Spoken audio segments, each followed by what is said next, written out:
Yep, Atlanta's done way about station is out on 79. Your Dirty J Nix Flies got on the radio, man. It's famous Friday. Yeah, Friday night time, man. So I always got famous individuals that's doing their thing, man. And it is A3C weekend. So, I felt like I could call up and come artists that's doing their thing. In the A-Town, Mr. 1PLAYY's in the building. Yeah. What's going on, man? What's up, Stewie? Man, let them know your Instagram, my brother. Yeah, follow me on Instagram at 1PLAYY, the number 1PLAYY, 2 Y's at the end.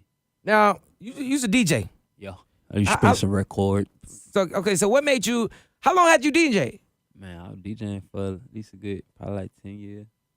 Probably like, about 9, 10 years. About 9 to 10 years? Yeah. You was hoeing in the club like that? Because, DJs be getting that action now. They be thinking the DJ don't be getting no action. And used to be able to cure it, so you probably was thotting like a fool. When that door closed, don't come knocking on it. Wait a minute, what? Did someone DJ booth though? DJ booth though, when it closed and locked, don't come knocking on it. Oh, hell no. How many kids you got, man? I ain't got no kids. I'm gonna have to send you some condoms for Christmas. No or something. kids. I ain't got that. I'm good. So what made you decide to cross over from DJing? You know what I'm saying, and to do music? Because you was actually on. Well, in fact, you was actually on the road with Day Day. You was doing stuff with Day Day. What happened with that? Nothing. We ran that course. The whole situation. I met Day Day at an open mic. He came through the club Liqueur. While I was spinning it. And, it went from there. I heard the record. I thought it was dope. I put my all into it, helping bro get what we had to get. So, when he went all the way turned up, we went across the world together, all that, So what would you tell people, like, a lot of up-and-coming DJs, because you now artists, how important is your DJs in the city? DJs, man, they the key. If you ain't got a DJ, you ain't got nothing going on. Like, for real, they definitely the key, man, because the DJ going to just keep you popping regardless. The DJ is there, well. And mostly anytime you hear some music, it's from a DJ. Okay, that's word. So tell me, it's like, what made you start? What made you say, you know what, I don't want to DJ no more. I want to pursue music. Man, it was actually just seeing the process. Seeing how the business ain't. Really ain't extra hard like everybody think it is. It's just the people who are already in it. Sometimes it be a lot of shadiness going on. But I felt like I was capable, able to put a team together to make something happen for myself. And then my music coming out dope too, so might as well. I got 2 legs, 2 feet, just like everybody else. So you just decided to work. So how's this been, man? So NASCAR, when you created the song NASCAR, because you made the single NASCAR. Made a pissed off at choke. So was it? I heard that was like the second song that you had ever recorded. It was like the second song that I recorded. Around this time, around trying to doing music this time. Okay. I tried to do music before, but that was around Travis Porter era and Roscoe Dash era. So we can go back and listen to some old. Yeah. What was your rap name then, bro? Bruh, Playboy Fresh. Man. Playboy Fresh. Wait. Y'all go look up Playboy Fresh. Man, go ahead. See what that thing looking like. Doing none of that. So what's the difference, man? So now that you know what I'm saying, been doing your music, you definitely has some legs behind that record. That record's still moving crazy in the streets. Right. What's the difference from DJing and music? How's the ladies? Is it different? Hey, man, it's definitely a lot more going on when you ain't in the background no more. You hit that spotlight one time.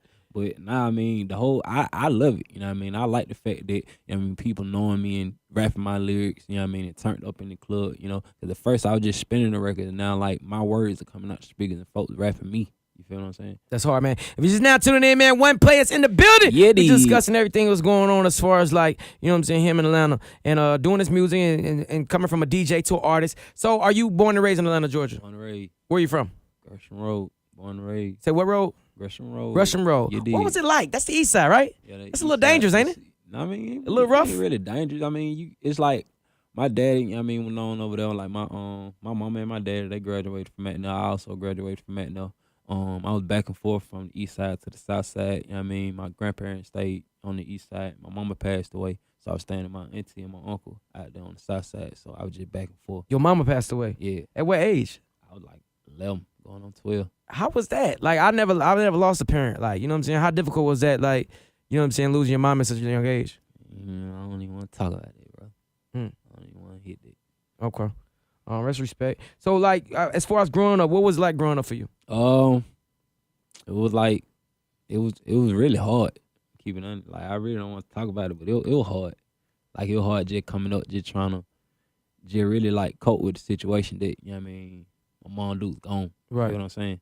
So, I had a sister, we stayed in a little crowded house. Apartment, really. I remember the time the apartment got broke into while my auntie was in there. You know what I mean? So, wow. We moved we moved all the way to the south side then 'cause we was still on the east side around that time. So I mean, it was still like I said a crowded space. I mean, I finally got my own room and stuff. So like I was really the different person out of everybody in the household. Right. Like until I was on the east side with my folks. So it was like I was just back and forth all the time. But I just didn't. The south side, man, it was crazy. Like I was around that time where people were dying like Left all and the right. time, bro. Like little girls getting shot and all that. So I mean, east side, I mean, at home. And that just, I mean, it was well like on my birth certificate. You did what I'm saying? Okay. So like you say growing up, like I don't hear you talk about your well, you ain't saying nothing about your pops. You got a good relationship with your pops? I mean, me and my pops, we cool. You know Okay. what I mean? It's How was that relationship growing up? I think like coming up, we weren't always like super close. You know what I mean? But it's like, I mean, it's like we good. It ain't Okay. like no bad blood. So anytime I see him, like he showed up. You know what I mean, at the show that I had not too long ago. You know what I mean? And it was love. So like, I mean, I know we're gonna build that relationship though. So I ain't tripping. Right. So how did that affect you, like growing up? You know what I'm saying? Because it's kind of difficult sometimes. Usually, you would think like a father and son would have a very, very tight knit relationship. You know what I'm saying? Like me and my dad were But it real ain't. tight. But you know, it ain't like I wasn't able to see him. Right. And like he wasn't like there for me when I needed him, like really needed him. But you know what I mean, it was just always a little distance. But you know what I mean, we always had an understanding, and we was always good. Like sports was our thing, so you know what I mean, I played ball for him and stuff like that. So I mean, even though we didn't always, you know what I mean, just like talk physically all the time, you know what I mean, we had some common ground sometimes. All right, if you're just not tuning in, man. We're in on a interview with 1Play. Yeah. You know what I'm talking about? So okay, so we talked about childhood. We talked about everything else. Okay, so what was the first rap song that you heard that made you fall in love with hip hop? The first rap song, I think, really, bro, to be honest with you, I just fell in love with music, like, period, because my mama put me on so much, like, different type of music. Like, coming up, I was listening to, like, Kelly Price and, like, you know what I mean, like, all the old stuff. So then, like, rap-wise, I mean, I think I fell into rap when I started hearing, like, the old stuff, like 8 Ball and all that, you know what I mean? Like, my uncle put me on a lot of rap. Okay. So who would you say your favorite artist that inspire you? Okay, yeah. I like, bro. I was always a Juvenile fan, bro. Juvenile? I was always a Juvenile fan, bro. So is that the one person that you would be honored to like do a record Man, where I can't wait. I'm gonna make sure it's a hit. I ain't even gonna play no game with it. with? Juvenile. Why Juvenile? Juvie, bro. Come on, Juvie always had that flavor. Like, I felt like he always brought that different flavor to the Hot Boy, bro. It was just that flavor, bro. Juvenile. Come on in, Juvie. Okay, I ain't Come mad on at that. in, So Juvie. tell me how you feel about the hip hop coming out of Atlanta. Like, do you feel any pressure? Like, it's a lot of artists coming out of Atlanta. Yeah. And you know what I'm saying? A lot of people put out that one single and then, you know what I'm saying, trickle off and fall off. Like, do you ever worry about, you know what I'm saying, as far as the music? I pretty much think, you know what I mean, I'm trying to bring a different sound from the jump. Okay. Ain't like I'm, you know what I mean, coming out sounding like somebody, then trying to go back to how my music really sounds. It's like I'm coming out sounding like me from the jump. So I mean, I don't feel no pressure. You know what I mean? I'm just ready to turn up. Like, I want to bring a different flavor. Way different flavor than what's going on. Okay, speaking of flavor, man, it's A3C weekend. Yeah. Heard you on a couple of stages. Yeah. Okay, so what can we look forward to for? What's a 1Play show like? 1Play show is basically, you know what I mean, energy, cause for one, you the beat gonna be crazy. Whatever you hear coming from it gonna be crazy. Whatever I'm saying on the mic gonna be something to say. So I mean, you know, good music sell itself. Sure it is. I ain't mad about that. Okay, so how do you feel about Super Bowl coming from Atlanta? Being from Atlanta, Super Bowl is coming to Atlanta. Yeah.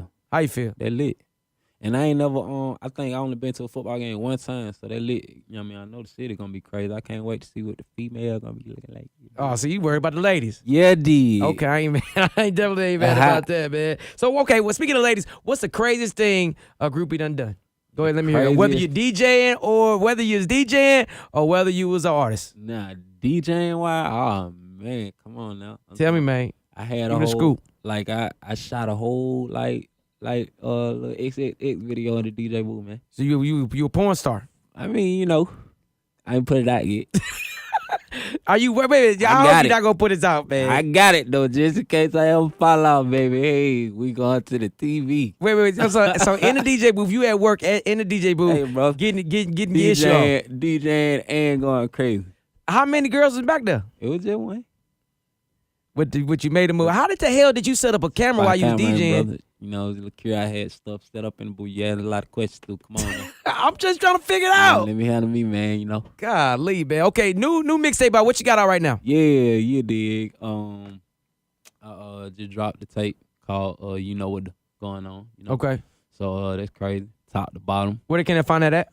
You can find it everywhere. All platforms. iTunes, Spotify, wherever you want to look it up. Mixtape sites too.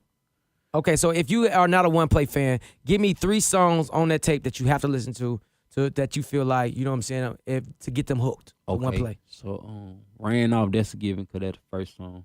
Okay. Ran Off. Definitely got the singer NASCAR, which probably gonna bring you to it. Then you got Lit Like That. You know what I mean, that's a twerk song for the females, so I definitely want to grab the female attention. Man, come on, you got Tim Gray, you got What's this record I've been hearing? It's called like Yo Bitch Ugly. She can't do nothing for me. Look at her shoe, them dirty. Yeah. What made you make a song like that? And the title of it is called Yo Bitch Ugly. Hey man, you know. That's pretty disrespectful. You know, it was just sometimes, you know, I go out anytime I rap, I go to my past. So I mean, I just thought about a time where, you know what I mean, a dude said something about a female, and I'm like, man, you get ugly, huh? That ain't my speed. Alright, man. She can't do nothing for me. But check it out, man. Go get the, you know what's going on, man, on all platforms. Let them know how to follow you on Instagram. Follow me on Instagram at 1Play, number 1PLAYY2YZ. There's, man. I definitely want to thank you for coming out, man, doing the interview. You know what I'm saying, for this A3C week. Hey, don't forget about that new tape finna drop in a few weeks. Where's dropping that? Oh yeah, exclusive on my mixtapes. Make sure y'all go get that. Catch plays, you dig what I'm saying? Catching plays, 2 weeks. All right, well, appreciate you, man. Durtty Boys, Howard 79.